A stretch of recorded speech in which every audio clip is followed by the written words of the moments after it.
Okay people, welcome back to another Fwoosh overview. Today let's take a quick look at the Medicom MAFEX Marvel Comics Spider-Man Black costume. I actually haven't opened a MAFEX in a little bit. I think the last one I did was in-game Thor, which prompted me to buy in-game Captain America. Oh no, was it Iron Man? Then Thor? Then I can't even remember. But I didn't review the Captain America. And then I got the Jim Lee X-Men Jean Grey, but that remains my least favorite costume in all of comics. So I haven't been too excited about opening it up. But when I got this, one of my favorite looks for Spider-Man, oh, I've got to break it open as soon as I get it. I mean, DHL just came through their Doctor Strange portal, handed it to me, popped back in, said, "We got to take toys all over the world." Pew! Looking at the package is what we're used to with MAFEX. Design work thrown at it. Double trouble. Marvel 6-inch 147. Window showing you most of what you get. I bet there's stuff hidden down there. On the side, pretty promotional shot of Spider-Man. I say just graphic work thrown at it, but it's a neat look. On the back, more promo photos showing all the accessories. Down here is more logos. The Creepy Bear's back. I missed you, Creepy Bear. You weren't on the last package. Did they get out of order? Was this supposed to be out before something?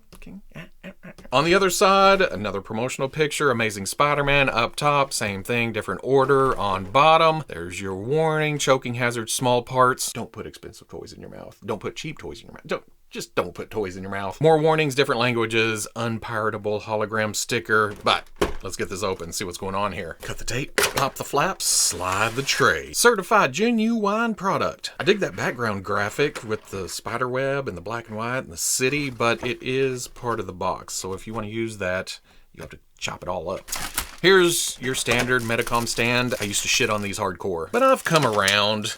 They're basic, but they work. You have your clamp that goes on the end of the articulated pole that has a joint, screws so you can tighten it up, plug that in, and boom, you have a flight stand. Recently, they've also been adding just a straight rod that you can plug in, and then there's, well, okay, first there's this. The clamp already stuck on there, it has a screw that you can tighten up, so you don't have to worry about that. This one has these clamps that just sit on pegs that you can remove, inferior to this. And then there's this, which I'm assuming is just for grabbing the crotchal region, or at least that's what I use it for.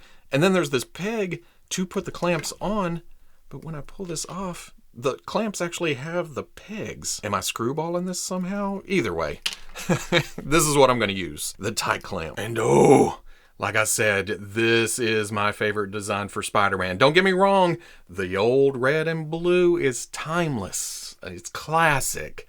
I love that, but when this came on the scene, the simplicity, the black, the white, oh man, it's just striking. And Medicom captures it perfectly here. Yeah, the white parts are neat and all that, but for me, the sheen of the plastic is perfect. It's not too shiny, not too matte. It is a fantastic balance. And the reason I zoomed in this close, you may think it's my background reflecting off the black, but there are hints of blue right here on the top of the head, the highlights on the top of the shoulders, the high points here, and on top of the foot. At a distance, in different lighting, it's almost impossible to see. In fact, I'm not gonna lie, I didn't notice until I was looking through the camera lens right here and thought, well, is that my background? What's going on here? So it's very, very subtle, but very, very effective. It's one of those techniques that almost tricks your eye. You don't know what you're looking at until you process, until you get right up on it and realize, oh,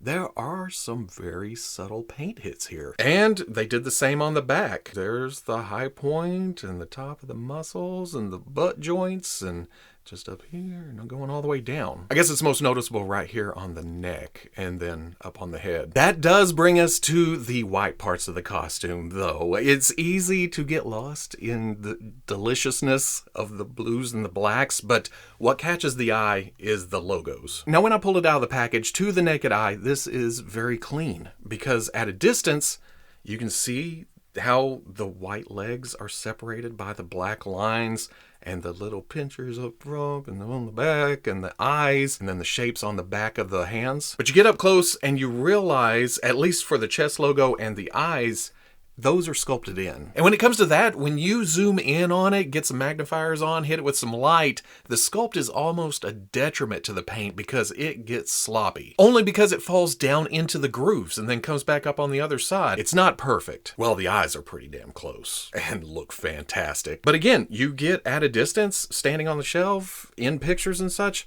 it's not nearly as noticeable. For some reason, these shapes on the back of the hands aren't sculpted in though. They're just painted. Maybe these hands are reused from something. I will admit, I do not have the Ben Reilly Spider-Man, so I don't know if there's any reuse from there. Other than the eyes and the chest logo though, it's just a fairly skinny, muscular dude in a spandex suit. There isn't too deep a sculpt for the musculature, which works because it looks like costume kind of laying over. There's no striations jumping out at you. It doesn't draw your eye. All that detail work makes it very McFarlane. The shape of the eyes, the body itself, the fact that Medicom's been pulling from the 90s for their Spider-Man line. And people who remember the fine little details way better than me could probably argue that no, it's not McFarlane, it's this other artist or this other Tom. I think for me, the biggest determining factor is this. Slap some blue on the bottom of the feet and it's nostalgic. I'm taken back to those covers. If you weren't reading comics at that time, that will stand out at you. Let's discover the articulation together. The first thing I do is pull the neck off. There is a dumbbell joint at the top of the neck with a ball down at the bottom. Up, very, very nice. And look down, so much tilt. Left and right. I've been calling these butterfly joints, but I don't know if that's really correct. This shoulder assembly is on a joint inside the torso to give you some up, some down, some forward, some back, and then the shoulder's pinned outside of that so you can rotate all the way around. There's also a hinge there that brings you to there. Swivel at the bicep, double elbow. Oh man, if physics wasn't a thing, this would just keep on going, which I guess would happen in any figure. Right, either way, look how far that goes up. Swivel hinge swivel at the wrist so you can hinge this way, but if you take it and this and go up and down any direction you want to go. Dumbbell at the mid torso, ball at the waist allows for this and lots and lots of tilt. And then you can also get rotation out of that and a little there. Drop down hip allows the ball at the leg to go up to here and back almost all the way out. There's also a swivel at that assembly. Double knee, not a problem to kick his own ass. Oh, and I forgot to point out the old MAFEX knees that don't look broken up when you go all the way. They go up into themselves. Oh, but if you go too far, it may snag. You have to kind of, there we go back in. The ankle rotates at the top, hinges below that. Oh, okay. That comes into play in accessories, but you can pull the foot off. But hinges back to there, that much forward facing pin for rocker, and then a toe joint that goes to about right there. For accessories, there are 2 relaxed hands, and then there's a whole plethora of alternate hands on these sprues. And like I always say, I love these things. 1, it keeps the 2 hands together. 2, it keeps the holes in the right position. So when you go to swap these out, there isn't any problem, except when you put a right hand on a left arm. That's user error though. There you go. There are 2 fists, 2 Orange Cassidy thumbs up. No, those are webline grips. Jazz hands, spellcasting hands, wall crawling hands with magnets, and those pair up with an extra pair of feet with magnets. Like I showed, if you push back, it starts to slide off the peg, so these are fairly easy to change out. But they're not just gonna fall off either. Another little detail that I'm just now noticing, the finger shape and the thinness. Again, very artist specific. Then there's your standard array of MAFEX web lines. There's the longer web lines with just a grip on it that goes into the grippy hands. And then there's a medium and a short with loops on the end. That's just the old hoop around the wrist peg, plug the hand on, and you're in business. There's also this web backpack.